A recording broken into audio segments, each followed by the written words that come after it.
Hello friends, welcome to my channel. ಮತ್ತೊಂದು video ಜೊತೆ ಬಂದಿದ್ದೀನಿ. ಏನಪ್ಪ ಅಂತ ಹೇಳಿದ್ರೆ, ನನ್ನ ಹಸ್ಬೆಂಡ್ ಮತ್ತು ಅವರ ಫ್ರೆಂಡ್ಸ್ ಎಲ್ಲ ಕೊಟ್ಟಿಯೂರು ಟೆಂಪಲ್ ಹೋಗಿದ್ರು. ಹಾಗೆ ಅಲ್ಲಿದ್ದು ಸ್ವಲ್ಪ ಕ್ಲಿಪ್ಪಿಂಗ್ಸ್ನ ಶೇರ್ ಮಾಡ್ತಾ ಇದ್ದೀನಿ. ಅಂದರೆ ಅಲ್ಲಿ ಒಳಗೆ ಎಲ್ಲ ವೀಡಿಯೋ ಮಾಡೋಕ್ಕೆ ಬಿಡ್ತಾ ಇತ್ತಿಲ್ಲ.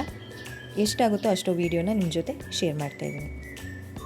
ಈ ದೇವಸ್ಥಾನದ ವಿಶಿಷ್ಟತೆ ಏನಪ್ಪ ಅಂತ ಹೇಳಿದ್ರೆ, ಈ ದೇವಸ್ಥಾನ ಯಾವುದೇ ರೀತಿಯ ಕಟ್ಟಡ ಅಥವಾ ಕಲ್ಲಿನ ಗೋಡೆ ಗೋಪುರಗಳನ್ನು ಹೊಂದಿಲ್ಲ. ಇದು ಪ್ರಕೃತಿಯ ಮಡಿಲಲ್ಲಿ ಹರಿಯುವ ಬಾವಲಿ ನದಿ ತಟದಲ್ಲಿರುವ ಗುಡಿಸಲು ಆಗಿದೆ. ಇಲ್ಲಿರುವ ಶಿವಲಿಂಗವನ್ನು ಯಾವುದೇ ಮಾನವರು ನಿರ್ಮಿಸಿಲ್ಲ. ಯಾಗದ ಕುಂಡದಲ್ಲಿ ಉದ್ಭವಿಸಿದ ಸ್ವಯಂಭೂಲಿಂಗವೆಂದು ನಂಬಲಾಗ್ತದೆ.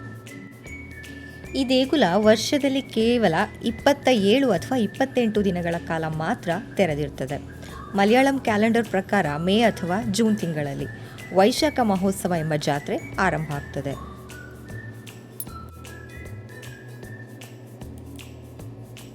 ಈ ಕ್ಷೇತ್ರವು ಹಿಂದೂ ಪುರಾಣಗಳಲ್ಲಿ ಬರುವ ದಕ್ಷಯಾಗ ನಡೆದ ಸ್ಥಳವೆಂದು ನಂಬಲಾಗ್ತಿದೆ. ಹಿಂದೂ ಪುರಾಣಗಳ ಪ್ರಕಾರ ಶಿವನ ಮಾವ ಅಂದರೆ ಸತಿದೇವಿಯ ತಂದೆಯಾದ ದಕ್ಷ ಪ್ರಜಾಪತಿಯು ತನ್ನ ಮಗಳಾದ ಸತಿದೇವಿಯನ್ನು ಹಾಗೇನೆ ಶಿವನನ್ನು ಆಹ್ವಾನ ಮಾಡದೆ ಒಂದು ಬೃಹತ್ ಯಾಗವನ್ನು ಹಮ್ಮಿಕೊಳ್ತಾನೆ. ಸತಿದೇವಿ ಏನು ಮಾಡ್ತಾಳಂದರೆ, ಆಹ್ವಾನವಿಲ್ಲದೆಯೇ ಆ ಧಾರ್ಮಿಕ ಸ್ಥಳಕ್ಕೆ ಹೋಗ್ತಾಳೆ. ನೆರೆದಿದ್ದ ದೇವರುಗಳ ಮುಂದೆ ದಕ್ಷನು ತನ್ನ ಪತಿಯನ್ನು ಸಾರ್ವಜನಿಕವಾಗಿ ಅವಮಾನಿಸ್ತಾನೆ. ಅವಮಾನವನ್ನು ಸಹಿಸಲಾಗದೆ ಸತಿದೇವಿ ಯಜ್ಞದ ಬೆಂಕಿಯಲ್ಲಿ ತನ್ನನ್ನು ತಾನೇ ಬೆಂಕಿ ಹಚ್ಕೊಳ್ತಾಳೆ. ಅವಳ ಸಾವಿನಿಂದ ವಿಚಲಿತನಾದ ಮತ್ತು ಕೋಪಗೊಂಡ ಶಿವನು ತನ್ನ ಜಡೆ ಕೂದಲಿನಿಂದ ಉಗ್ರ ಯೋಧ ವೀರಭದ್ರನನ್ನು ಸೃಷ್ಟಿಸ್ತಾನೆ. ವೀರಭದ್ರನು ಆಚರಣೆಯ ಮೇಲೆ ದಾಳಿ ಮಾಡಿ ಆ ಸ್ಥಳವನ್ನು ನಾಶ ಮಾಡ್ತಾನೆ ಮತ್ತು ದಕ್ಷನ ಶಿರಚ್ಛೇದನವನ್ನು ಮಾಡ್ತಾನೆ. ಬ್ರಹ್ಮ ಮತ್ತು ವಿಷ್ಣು ಶಿವನನ್ನು ಸಮಾಧಾನಪಡಿಸಿದ ನಂತರ ಅವನು ಶಾಂತನಾಗಿ ದಕ್ಷನಿಗೆ ಆಡಿನ ತಲೆಯನ್ನು ನೀಡುವ ಮೂಲಕ ಅವನನ್ನು ಮತ್ತೆ ಜೀವಂತಗೊಳಿಸ್ತಾನೆ. ನಂತರ ಶಿವನು ಕೊಟ್ಟಿಯೂರಿನ ಕಾಡುಗಳಿಗೆ ತೆರಳುತ್ತಾನೆ. ಅಲ್ಲಿ ಎಲ್ಲ ದೇವರುಗಳು ಮತ್ತು ಋಷಿಗಳು ಯಜ್ಞವನ್ನು ಮುಗಿಸಲು ಒಟ್ಟುಗೂಡುತ್ತಾರೆ.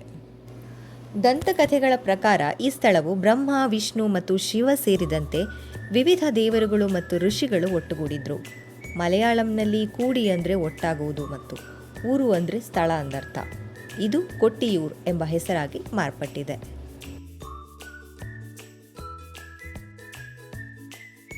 ಕೊಟ್ಟಿಯೂರನ್ನು 2 ಭಾಗಗಳಾಗಿ ವಿಭಜನೆ ಮಾಡಲಾಗಿದೆ. ಇಕ್ಕರೆ ಕೊಟ್ಟಿಯೂರು ಮತ್ತು ಅಕ್ಕರೆ ಕೊಟ್ಟಿಯೂರು ಅಂತ ಹೇಳಿ.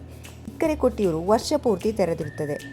ಅಕ್ಕರೆ ಕೊಟ್ಟಿಯೂರು ವಾರ್ಷಿಕ ವೈಶಾಖ ಮಹೋತ್ಸವದ ಉತ್ಸವದಲ್ಲಿ ಅಂದರೆ 28 ದಿನಗಳವರೆಗೆ ಮಾತ್ರ ಇದು ತೆರೆದಿರ್ತದೆ. ಈ ದೇವಸ್ಥಾನಕ್ಕೆ ಭೇಟಿ ನೀಡೋದ್ರಿಂದ ಆಧ್ಯಾತ್ಮಿಕ ಹಾಗೂ ದೈವಿಕ ಶಕ್ತಿಯನ್ನು ಪಡೆದುಕೊಳ್ಳೋದು ಮಾತ್ರವಲ್ಲದೆ, ಇದು ಕಾಡುಗಳ ಮತ್ತು ಬೆಟ್ಟಗಳ ಮಧ್ಯೆ ಇರೋದ್ರಿಂದ ನಮ್ಮಲ್ಲಿ ಮಾನಸಿಕ ಶಾಂತಿಯನ್ನು ಸಹ ಪಡಿಬಹುದು.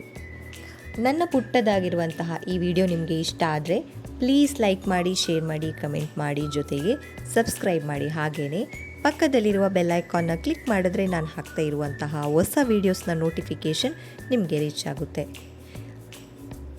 ಜೊತೆಗೆ ಯಾರೆಲ್ಲ ಸಬ್ಸ್ಕ್ರೈಬ್ ಮಾಡದೆ ನನ್ನ ವಿಡಿಯೋನ ನೋಡ್ತಾ ಇದ್ದೀರೋ ಪ್ಲೀಸ್ ಸಬ್ಸ್ಕ್ರೈಬ್ ಮಾಡಿ, ಸಪೋರ್ಟ್ ಮಾಡಿ. Thank you.